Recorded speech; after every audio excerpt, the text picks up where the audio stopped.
Clara doesn't buy pawn shop cameras to take pictures. She buys them to harvest the happy memories trapped inside. 5 years ago, a rain-slicked highway ended her husband's life. Clara's own story stopped that night. She hasn't taken a single photograph of her own life since the accident. She spends her days in a dark room, extracting memory cards and developing 35mm relics, and living through strangers' sun-drenched vacations, safe in a world where no one ever dies. By archiving these ghosts, Clara remains frozen in amber. She feeds on the joy of others to avoid the pain of her own present. Her routine changes when she visits Saul, the blind owner of a local pawn shop. Saul slides a battered silver Leica across the glass counter, sensing her isolation even if he can't see it. Clara pays the $20 and takes it home. In the developer tray, the images begin predictably: a dog in the snow, a woman laughing. Then the timeline shifts. The lighting becomes harsh, underexposed, and frantic. Frame 36. A terrified man on his knees in the mud, hiding a heavy leather satchel beneath a loose cobblestone. Clara recognizes the background: the rusted iron gates of the abandoned Blackwood Reservoir. A happy life suddenly fractured into a buried secret. Clara puts on her coat and steps out into the biting November wind to find out what is waiting in the mud. The air at the reservoir smells of wet asphalt and rotting leaves.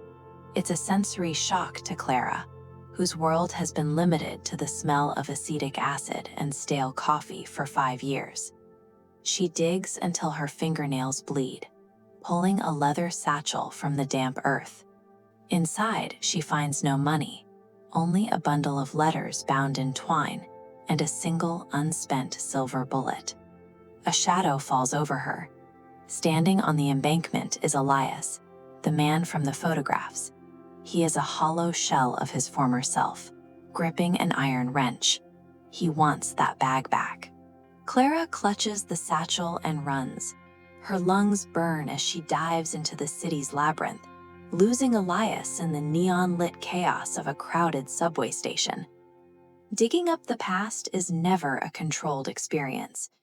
By unearthing a stranger's trauma, Clara has pulled herself out of the shadows and into a direct, dangerous reality. Back in her apartment, the letters reveal Elias's secret. He was supposed to be home to give his wife Sarah her heart medication, but he got drunk instead. She died that night. The silver bullet was intended for him, a punishment he couldn't pull the trigger on.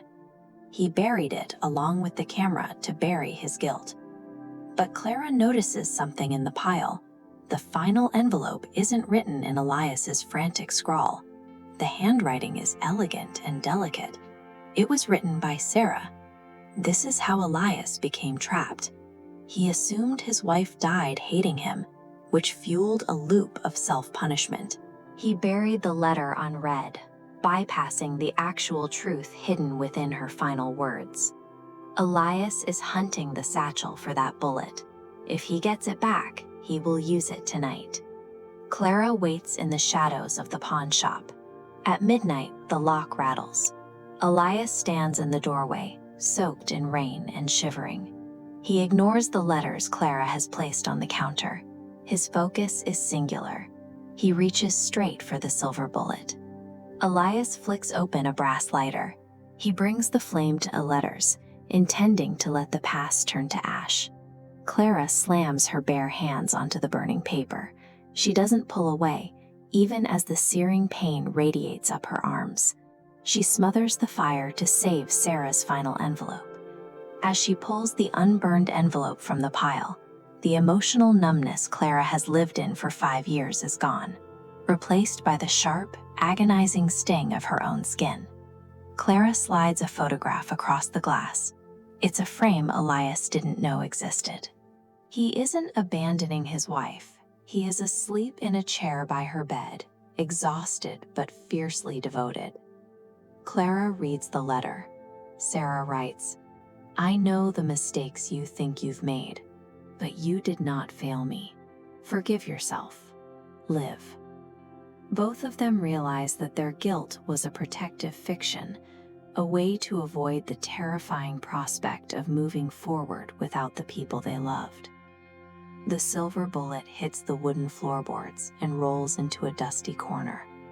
Elias falls to his knees and weeps, the sound of a man taking his first real breath in years. Clara leaves the shop. The street lamps cast a warm glow on the wet pavement. Her hands are blistered, but she feels the cold bite of the wind and the ache of her own body.